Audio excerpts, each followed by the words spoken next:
السلام علیکم ملګرو. عمران خان یو ځل بیا رښتونی ثابت شو. هغه څوک چې په امریکا کې به امریکایانو ته وی کو چېرې عمران خان دوباره د پاکستان وزیر اعظم راغی نه په پاکستان کې به اسلامي نظام راشي. د عمران خان لپاره کم 15 کیسونه ډیر زیات اهم دي. عمران خان یو ځل بیا سرخرو شو. د عمران خان په حق کې یو جج ډیر اهم بیان جاری کړی دی. هغه بیان څه دی؟ آرمي چیف جنرال عاصم منیر یو ډیره غټه فیصله کړې ده. د جی ایچ کیو نه یو ډیر غټ اعلان شوی دی.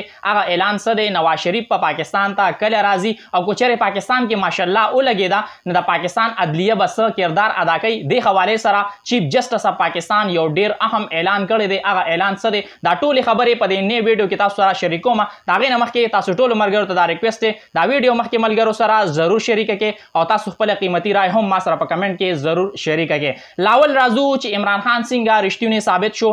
هغه څوک چې په امریکا کې به امریکایانو ته وی کو چېرې عمران خان دوباره د پاکستان وزیر اعظم راغی نه په پاکستان کې به اسلامي نظام راشي.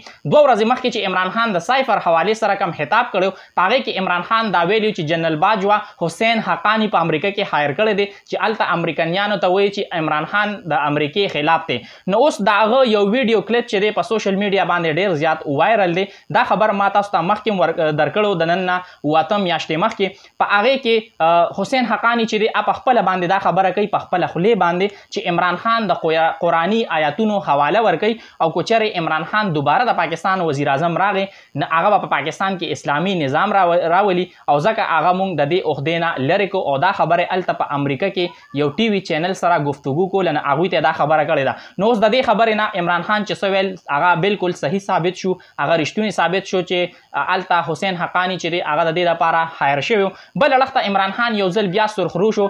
د عمران خان په حق کې یو جج ډیر اهم بیان جاری کړی دی. هغه بیان څه دی؟ خو د هغې نه مخکې تاسو ته دا وایم چې پرون چې کوم جی آی ټي ریپورټ جاری شوی په هغې کې چې کوم افسر دی د هغې فرهاد علي شاه هغه دا ویلي چې د 9 مای کوم واقعیات دي د هغې ذمهداري چې ده هغه په عمران خان باندې. عمران خان د دې واقعیاتو ذمهدار دی.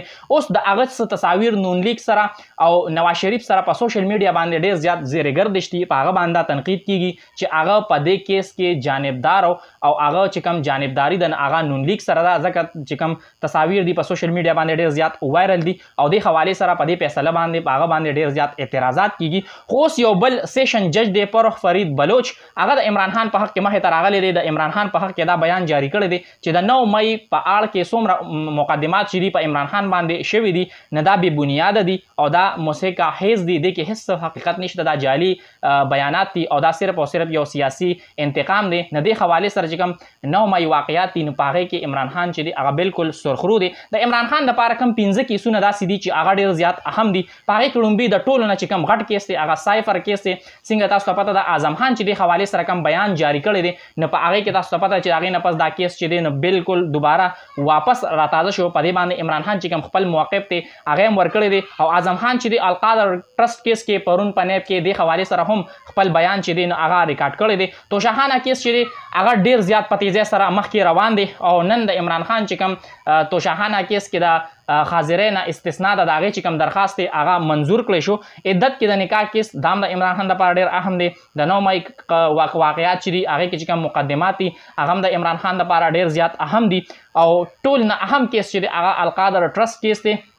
او څنګه تاسو ته ما مخکې وویل چې یاره اعظم خان په دې کیس کې پرون نیب راولپنډي چې کوم آفس دی په هغې کې پیش شو. په دې کې هم خپل بیان هغه ریکارډ کو او د ټول ارڅه کې چې دی هغه 24 جولای چې دا هغه ډیره زیاته اهمه ده. پرون هم ما تاسو ته ویلو چې په 24 جولای باندې د اسد عمر او شاه محمود قریشي پیشي ده په اف آی ای کې او ډیر خلک دا وایي چې دوی عمران خان سره دوکه کولی شي دوی د عمران خان خلاف بیان ورکولی شي څنګه چې اعظم خان د عمران خان خلاف بیان ورکړی دی. دا 15 کیسونه د عمران خان لپاره ډیر زیات اهم دي. دا په ختمي مراحلو کې دي او کوشش کوي چې په دې کې یو کیس داسې وي چې په هغې کې عمران خان ته سزا وشي او عمران خان چې دی هغه جیل ته لاړ شي. کو په پاکستان کې ماشاءالله ولګین د پاکستان عدلیه به څه کردار ادا کوي. د حوالې سره چیف جسټس اف پاکستان یو ډیر اهم اعلان کړی دی.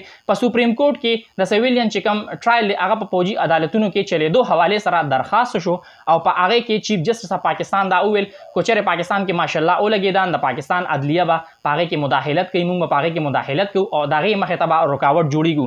اصل کې معامله داسې وه د اعتزاز احسن چې کوم وکیل دی سردار لطیف کوسه هغه دا وویل چې یاره دې ټایم کې په پاکستان کې څه شروع دي نه دی د زیات الحق چې کوم دور د ضیاء الحق دور نه هغه دور تازه کو نه په دې باندې چیف جسټس پاکستان وایي چې موجوده دور هغه دور سره موازنه چې ده هغه نه دی کول پکار او چیف جسټس پاکستان دا ویل چې موږ دا غواړو چې څومره کسان هم گرفتار دي هغوی ته بنیادي حقوق میلو شي هغوی چې دی نو خپل اهل سره ملاقات کولی شي او چیف جسټس پاکستان یو ډیر اهم ریمارکس چې دی نو هغه دا ورکړه چې یاره کو چرې د دې کسانو ټرایل کیږي نو د ټرایل شروع کېدو نه مخکې به تاسو سپریم کورټ خبروي او سماعت چې دی نو هغه د غیر معینه مدت دپاره ملتوي کو بل اړخ ته نواز شریف په پاکستان ته کله راځي دې حوالې سره یو خبر چې دی نو هغه ذرایع دا وایي چې یاره په 25 جولای باندې به نواز شریف چې دی هغه به سعودي عرب نه پاکستان ته نه راځي بلکې هغه به انګلینډ ته ځي او پاکستان ته به کله راځي دې حوالې سره لاسته ختمي فیصله نه ده شوې آرمی چیف جنرال عاصم منیر یو ډیره غټه فیصله کړې ده د جی ایچ کیو نه یو ډیر غټ اعلان شوی دی هغه اعلان څنګه 2 ورځې مخکې تاسو ته ما خبر درکړو چې ډیر صحافیان دا خبره ریپورټ کوي چې یاره ډي جی آی سای لیفټننټ جنرال ندیم انجم او یو بل لیفټننټ جنرال دی هغه له حکومت ایکسټنشن ورکول غواړي او آرمی چیف ته دا سفارش شوی دی او ډیر صحافیان دا خبر ریپورټ کړی دی چې ډي جی آی سای له خدا ایکسټنشن ورکړی شوی دی یعنی دا ختمي فیصله ده اوس یو کور کمانډر کانفرنس شوی دی په هغه کې ډیر زیات معاملات چې هغه زیر بحث راغلي دي یو معامله پکې دام و چې یاره آرمی چیف سره د یو افسر ډیر ښه تعلق دی او هغه چې دی د بریګیډیر نه میجر جنرال ته پروموټ کېده خو دا هغه یو 2 پوینټس کم نه په هغې باندې آرمی چیف وایي چې نه اوس په هر څه کېږي نه هغه به په میرټ باندې کېږي او چې کوم چاله ایکسټنشن هم ورکوي نه صرف هغې کسانو له ورکوي چې هغه یو پروجیکټ کې انوالو وي په هغې کې 2-3 میاشتې پاتې نه صرف 2-3 میاشتو دپاره هغې کسانو له ایکسټنشن ورکي باقي چې کوم پروموشن دی نه هغه بالکل آرمی چیف اعلان کړی دی چې څه هم کېږي هغه به په میرټ کېږي نو اوس چې کوم د ډي جی آی سای معامله ده چې حکومت هغه ایکسټنشن ورکول غواړي نه آیا دا خبر چې دی نه دې سره هم لینک کېږي چې آیا دله بس ایکسټنشن ورکړی کېږي او که نه البته ډېر صحافیان دا ریپورټ کوي چې دله ایکسټنشن ورکړی شوی دی خو د حوالې سره چې کوم کنفرمیشن دی نه هغه لا نشته نه دا سوال به لا موجود وي چې آینده ډي جی آی سای به څوک وي خو دا د آرمی چیف یو ډېره ښه فیصله ده ځکه چې کوم میرټ دی نه هغه د آرمی چې کومه اداره ده نه د هغې حسن دی ګورو چې راتلونکي ټیم کې څه کېږي ټول اپډیټس به انشاءالله په دې پیج باندې تاسو سره شریک کوم دا ویډیو مخکې ملګرو سره ضرور شریکه کړئ او تاسو خپل قیمتي رائے هم ما سره په کمنټ کې ضرور شریک کړئ د الله په امان